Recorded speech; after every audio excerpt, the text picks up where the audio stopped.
जी नमस्कार, मैं हूं विपुल कुमार और आप देख रहे हैं सूर्य विहार डिजिटल न्यूज। नीतीश कुमार और मोदी दोनों एक दूसरे के सहयोग से चल रहे हैं। बिहार में नीतीश कुमार बीजेपी के सहयोग से सरकार चला रहे हैं, तो केंद्र में मोदी नीतीश कुमार के बैसाखी के सहारे चल रहे हैं।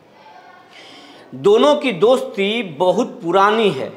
बीजेपी और जेडीयू का जो अलायंस है उसको नेचुरल अलायंस कहा जाता है, लेकिन मोदी और नीतीश के रिश्ते अच्छे नहीं रहे हैं शुरुआत से।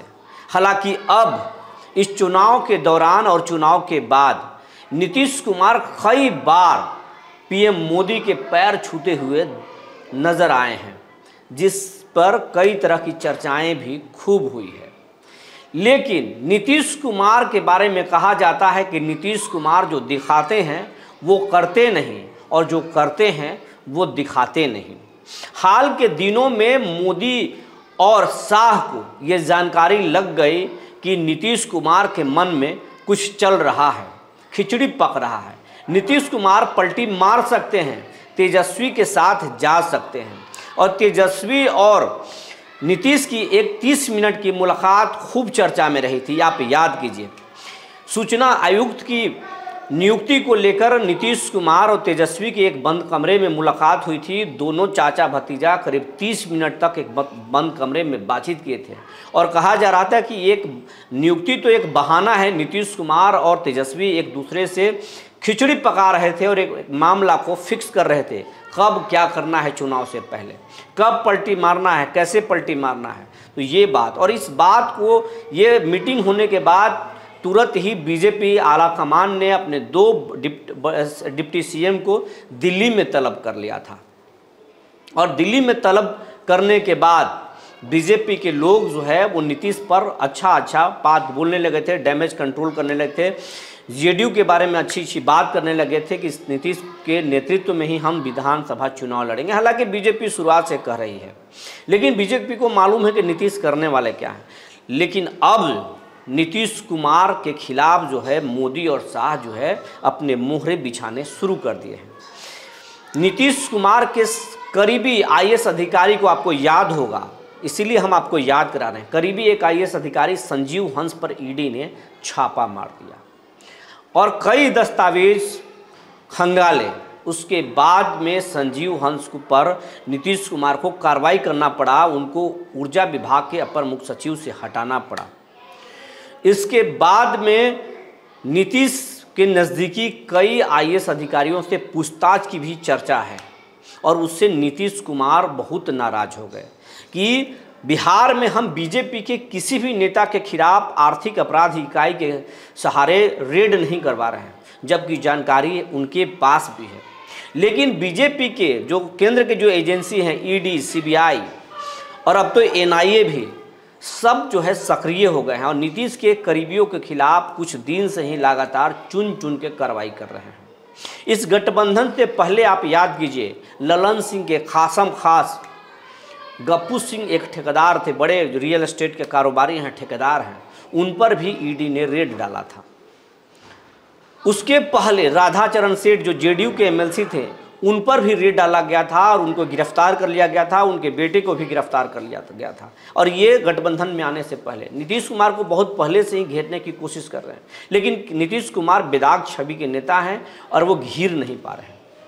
और आप अब देखिए, अभी 2 दिन पहले जो है गया के जो है पूर्व एमएलसी जेडीयू के जो हैं मनोरमा देवी, उनके खिलाफ एनआईए ने कार्रवाई किया है, एनआईए ने रेड किया है। वहाँ से 4 करोड़ नगद और कुछ हथियार भी बरामद किए गए और मनोरमा देवी को नक्सली कनेक्शन से जोड़ा भी गया।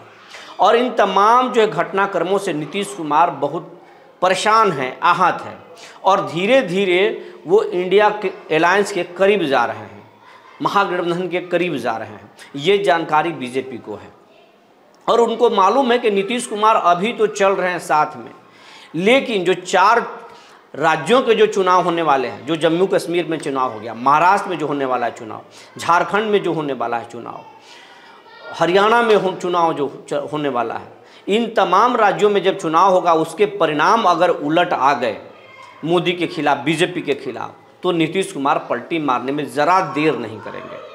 और नीतीश कुमार एक चीज़ से और खफा हैं कि वक्फ बोर्ड के बिल में जो संशोधन बीजेपी करने वाली है उसके खिलाफ में चिराग भी हैं और नीतीश भी हैं।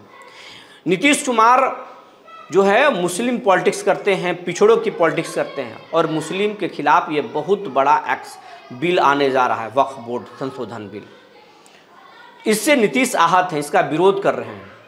और शाह मोदी के जन्मदिन के दिन ये बात बोल चुके हैं कि ये बिल आकर रहेगा, हम इसको पास करा लेंगे। हालांकि इस बिल का जेडीयू खिलाफ कर रहा है। तो नीतीश कुमार और बीजेपी के सुर अब अलग अलग हो गए हैं और नीतीश कुमार जरूर खेला करेंगे। लेकिन नीतीश के कई सांसदों को भी तोड़ने की तैयारी चल रही है, ऑपरेशन लोटस का भी तैयारी है। और कहा तो ये जा रहा है कि ललन सिंह से अब शाह और मोदी के रिश्ते बहुत बेहतर हैं। संजय झा पहले से ही बीजेपी के कभी करीबी माने जाते हैं, लेकिन इसमें कितना सच्चाई है ये हम नहीं कर सकते हैं। जो चर्चा है उसी के आधार पर हम आपको बता रहे हैं। हो सकता है कि इनका आस्था नीतीश कुमार में ही हो, लेकिन चर्चा तो ये है कि बीजेपी ऑपरेशन लोटस करने की तैयारी में है और नीतीश कुमार को इसका आशंका हो गया है। इसीलिए नीतीश कुमार भी अब आंखें तड़र रहे हैं। ललन सिंह के जहाँ से चुनाव लड़ते हैं मुंगेर से, वहाँ पर अनंत सिंह को अब फिर से करीब ला रहे हैं नीतीश कुमार, ताकि ललन सिंह अगर इधर उधर करें तो अनंत सिंह उनको डैमेज कंट्रोल करेंगे। उसके साथ साथ गया इलाके में, मगध इलाके में मनोरमा देवी फील्ड को संभाल रही थी, लेकिन एनआईए ने उनको भी रोक दिया। आईएस लॉबी में भी नीतीश को जो करीबी आईएस थे उन सबको शिकंजा कसने की तैयारी में लगे हुए हैं शाह और मोदी। तो इस तरीके से बीजेपी चल रही है और नीतीश कुमार झारखंड में सरयू राय को उतार चुके हैं। उसके साथ साथ कई राज्यों में भी तैयारी है बीजेपी को टक्कर देने की, और बीजेपी के कई एमएलए को भी तोड़ने की तैयारी है नीतीश कुमार की, और नीतीश कुमार के भी कुछ लोगों की तोड़ने की तैयारी बीजेपी ने कर लिया।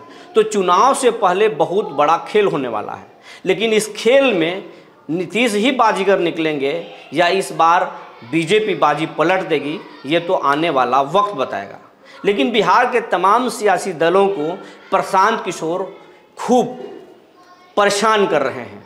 2 अक्टूबर को प्रशांत किशोर अपनी राजनीतिक पार्टी जनसुराज का ऐलान करेंगे और उस दिन बिहार के कई आईएएस, रिटायर्ड आईएएस या फिर इस्तीफा देने वाले आईपीएस अधिकारी उस दिन शामिल होंगे।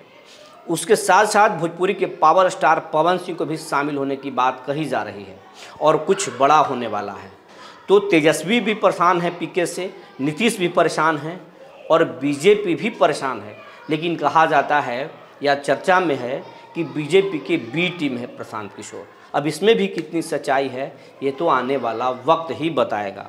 जो जानकारी निकल कर आई थी हमने आपको बता दिया। तब तक के लिए धन्यवाद।